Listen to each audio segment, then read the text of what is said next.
Hey everyone, welcome back to my channel. This is Coffee with Katie. I have my smog mug today with my green tea steaming away. I already had 2 cups of coffee already today, and I thought maybe that was good enough. So I'm drinking green tea because I'm supposed to drink green tea every day because it's really good for you. That's what we're doing. But today's video is going to be the finally fall book tag. I've generally done this book tag every year, so this is going to be no exception. I feel like at this point you all know everything you need to know about that. So, question 1 is, in fall, the air is crisp and clear. Name a book with a vivid setting. And I think this time around this question was a little bit hard for me because I think usually I'm like, oh, this is really vivid or this or whatever, but it was kind of tripping me up. But the first thing that came to mind was One Dark Window by Rachel Gellig. And I think that's a good one because the atmosphere and setting is very like dark and gloomy and gothic and like misty. There's like a magical mist that's like really dangerous for humans when you go into it in the woods. So it's a very like spooky kind of setting, and I think the setting is really immersive. I think there's even mention of like sunshine and green grass at one point in the book, and I could not picture it. All I could picture was this like dreary, dark, gray, gloomy, misty type of weather and atmosphere, and I think that fits the setting and the vibe of the book very well. So definitely that one. I think it's very immersive, makes you feel kind of spooky, creepy. One Dark Window. Number 2, nature is beautiful but also dying. Name a book that is beautifully written but also deals with a heavy topic like loss or grief. I don't know if it's beautifully written, but both A Court of Silver Flames and House of Earth and Blood by Sarah J. Maas deal with grief and how people cope with that in different ways. Sometimes they cope with it in a destructive way, and sometimes they isolate or self-deny, like whatever it looks like. People cope with that different ways, and I think Sarah J. Maas touches on that in both of those books particularly. I think she does it in a lot of her books, but those 2 in particular, I think, focus more on grief, with Nesta's story of becoming more self-destructive and having the PTSD element as well that's associated with the death of somebody. So I think that one, and then the death of the character's friend, which you should know about in House of Earth and Blood, like towards the beginning. It's in the synopsis, I believe. You know that her best friend dies and she's kind of dealing with that. I would say both of those for sure deal with grief. Another one that I think deals with this in a different type of a way is The Outlaw Mage by K.S. Veloso. I think that deals with kind of the grief of the life you wish you had, the life you could have had, but you gave up for whatever reason, or sacrificed, or felt you couldn't achieve it. And I think that book delves into that a little bit more, with her leaving the school, walking out of like the final exams, and then her life changing forever and going back and thinking, would my life be this way if I hadn't left? I think that one does that very well. 3 is fall is back to school season. Share a nonfiction book that taught you something new. I don't really have an answer for this because I'm still going through a nonfiction book about sexuality and women and evangelicalism, and I was going through that I think the last time that I did this book tag. So Great Sex Rescue by Sheila Gregor, but I've probably watched some like serial killer documentary or something at some point, so maybe that. 4, in order to keep warm, it's good to spend some time with the people we love. Name a fictional family, household, friend group that you'd love to be part of. So I would really like to be friends with Liam from Fourth Wing. So I guess the outcast kids from Fourth Wing, because Liam is just a treasure of a character. He's this like great fighter, first year student, but he's like so sweet, and he's blonde, I think. He's just this like blonde, sweet cinnamon roll, but he can like mess you up, but he's not really aggressive. I don't know. Liam is a treasure that will be in my heart forever, and I loved him so much reading that book. He became like my favorite character, and I would love to be friends with him. Oh, and Anakin Skywalker, because I did read some Star Wars books this year. Anakin Skywalker / Darth Vader is my favorite character of all time ever through fiction in entirety, and if I could be his best friend, I would. I want to be Hayden Christensen's best friend and Anakin Skywalker's.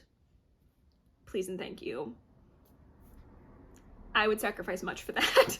5, the colorful leaves are piling up on the ground. Show us a pile of fall-colored spines. Uno momento. There you go. My fall stack. We got some yellow, orange, red, and it was supposed to be brown, but ended up with a goldy kind of thing. What do you think? We have Scarlet, Priory of the Orange Tree, This Vicious Grace, and Gilded. You're welcome. 6, fall is the perfect time for some storytelling by the fireside. Share a book wherein somebody is telling a story. So the first thing that came to mind for this, that I've mentioned this book before, is Empire of Silence by Christopher Rocchio, because the whole thing is that Hadrian is telling his story. He is the narrator of the story, but he's also telling it in a way that you know that he is the villain and he's going to go dark.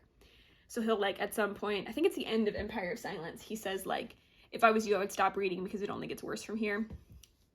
Fun stuff. So I really like that. Another one is The Adventures of Amina al-Sarafi by Shannon Chakravorty. That is Amina al-Sarafi telling her story of this, like, journey. And it cuts back and forth sometimes where she's like, well, how do you want me to tell the story then? And it's just really funny. So that one also, loved it. 7, the nights are getting darker. Share a dark, creepy read. I struggled with this one as well because I feel like while I read things that are kind of dark, they're not necessarily creepy. And the ones that I would think about, I haven't read yet.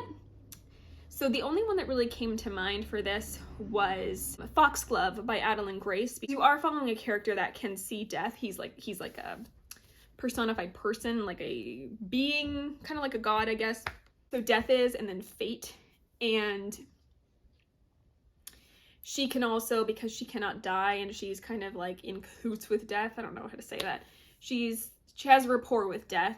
She can also see ghosts and spirits, and sometimes when she's walking through hallways, she'll like turn her head and something will like disappear in the corner of her eye. So I guess that can be kind of creepy, and some of the things that you encounter in those books are creepy. So I would say Foxglove. Yep. Also potentially The Bonesmith by Nikki Palpretto, because it's about bone, magic, necromancy, zombie type things. 8, the days are getting colder. Name a short, heartwarming read that could warm up somebody's cold and rainy day.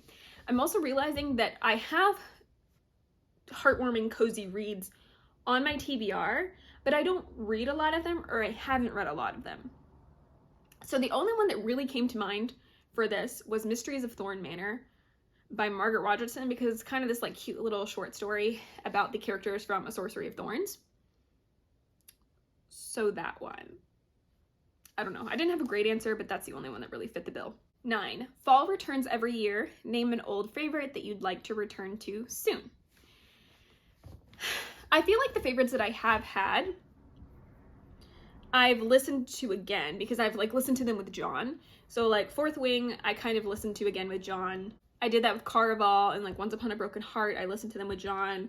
He's slowly going through the ACOTAR trilogy, so I've also been listening to those with him sometimes. So I don't just like sit there and reread. I don't reread often, but I would say the one that I would like to reread at some point would be Vicious by V.E. Schwab, because it is my favorite book and I adored it when I read it. So I would like to visit that at some point.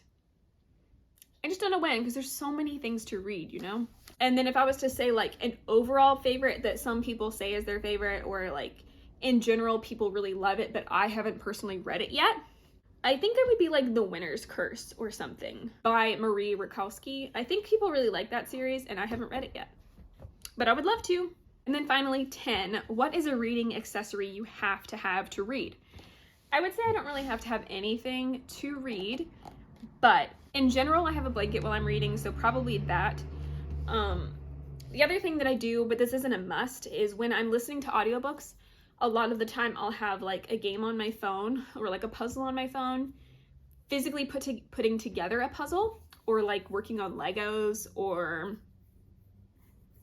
coloring, like something like that I can physically do with my hands while I'm listening to an audiobook, going to the gym. So I would say if anything, I have an activity that I do in tandem with audiobooks, even if it's cleaning and chores. That's probably the biggest one, or a blanket. But I don't really have to have anything. Well, that was everything for the Finally Fall book tag. I love doing tag videos, but I try to space them out so it's not just like I'm just consistently giving you tag content. But I do like doing this one every year. It's really fun. and hopefully you enjoyed these answers. And if you have answers to any of these questions, I would love to know what they are. Leave them in the comments down below and let me know. But as for now, that is it for today's video. Please like this video if you liked it, subscribe if you want to, and I will see you next time. Stay safe and caffeinated. Bye.